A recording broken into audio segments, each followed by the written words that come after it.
What we saw that in most of the country, on election day, the voting proceeded well. The staff was well trained, the machines work, and it was generally a peaceful process. لە کاتێکدا پێشتر بەرپرسانی باڵای یونامی جەختیان لەسەر نەزاهەتی پرۆسی هەڵبژاردننی کەرکووک کردوتەوە سەرچاوەکان باس لەوە دەکەن لە بەرامبەر چاوەشەکردنیان بە ناردنی زانیاری و راپۆرتی هەڵا یونامی دۆسی لێکۆڵینەوە لەگەڵ کارمەندانی ئۆفیسی خۆی لە کەرکووک دەکاتەوە. ویست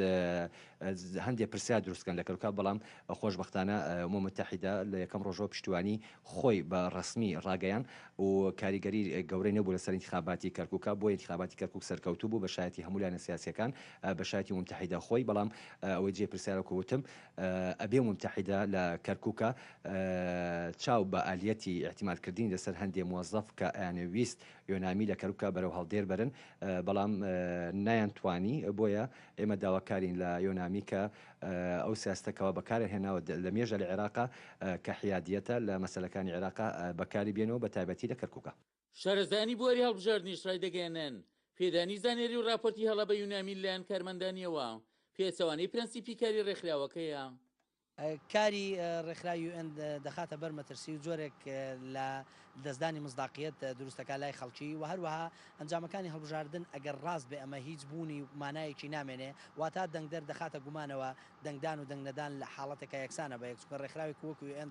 تەداخولەکە و راپۆرتەکانی دەداتە وڵاتانی دراوسێ بەڵام بە دیوێکی تر ئێمە دەبێت چاوەڕوانی با بڵێن ئەنجامەکانی هەڵبژاردن بین و هەروەها ئەنجامی لێکۆڵینەوەی UN لەگەڵ کارمەندانی چونکە دەکرێت ئەمە یەکێ لە کارمەندەکانیان بەشە لە کارمەندەکان ئەمەیان کردوێ کە زۆر دوورە لە کاری میهنێتی UN-ەوە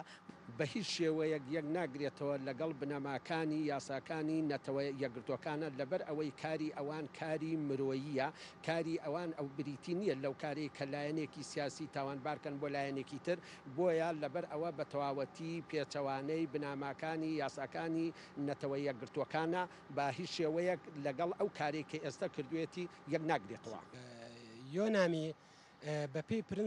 پرنسیبێکی دیاریکرا و ئیش و کارەکانی بەڕێوە دەبا بەرزکردنەوەی راپۆرتی هەڵا بۆ وڵاتێکی دیاریکرا و بەڕاستی لادانە لە ئیش و کارەکانی UN و ئیش و کارەکانی نووسنگە یۆنامی لە وڵاتی عێراقا. بەرپرسانی کۆمسیۆن لە کەرکووک ئامادە نەبوون لێدوان لەسەرەوە مەسەلەیە بدەن سەرچاوێکیش لە ئۆفیسی کەرکووکی کۆمسیۆن بۆ کورسات نیوز داشکرای کرد هەردەتا یەک سەبارەت بە ئەنجامی پیرۆستەکە درابێتە لایەنێک دەرەنجامێکی سیاسیە و دەبوو یونامیش بۆ دڵنیابوون بۆ کۆمسیۆن بگەڕایەتەوە. عومەر غەریب، کورسات نیوز، کەرکووک.